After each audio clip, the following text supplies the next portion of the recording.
Hey everyone, I'm Sophia with Awaken Catholic, and this is Awaken the Saint. Alphonsus Liguori was a child prodigy from the beginning. Being the son of a naval officer and the oldest son of 7, Alphonsus received private lessons and was treated as the hope of the family's legacy. He excelled in the studies and the arts so much that by the age of 16, he received his degree in canon and civil law, 4 years earlier than any of his other colleagues.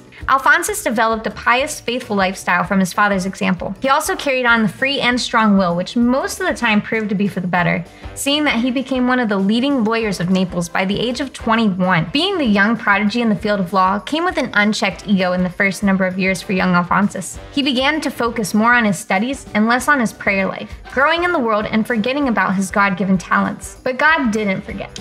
It took one trial and a ruined case for Alphonsus to humbly refocus his attention on the things that actually mattered. He stepped out of the courtroom for the last time and immediately dove into a period of intense discernment for what God wanted for his life.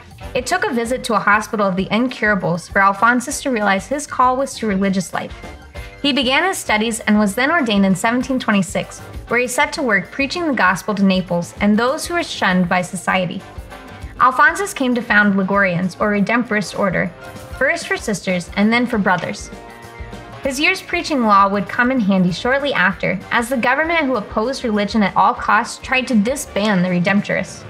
They claimed Alphonsus' new order resembled the Jesuit order that had been suppressed for a few years prior. Alphonsus was able to defend his new order so well that he received the king's direct approval. Sadly, there was some foul play that took advantage of Alphonsus' rapidly declining health during the settling of the court hearing. An amended document that better supported the king and the anti-clerical government was drafted up for Alphonsus to sign off on instead. Because of his cruel trickery and the signature of Alphonsus on the document, Pope Pius VI had to assume that the founder was in favor of the anti-clerical approach and removed him from his position of power. Out of a place of darkness and a depleted faith arose the man of prayer and the powerful church doctor he is known as today. He began focusing more on his writings and correspondences over the last few years and came to produce one of his greatest works, Moral Theology. He died at peace with God in 1787.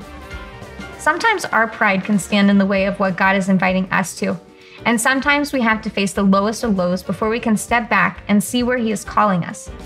I might regret asking for this later, but may we too come to seek the same humility as St. Alphonsus, the desire to lower ourselves so that Christ may be all the more glorified. St. Alphonsus Liguori, pray for us. Thank you for tuning in to Awaken the Saint. Awaken the Saint is a 3-minute daily show that unpacks the lives of the saints with practical messages for everyday life.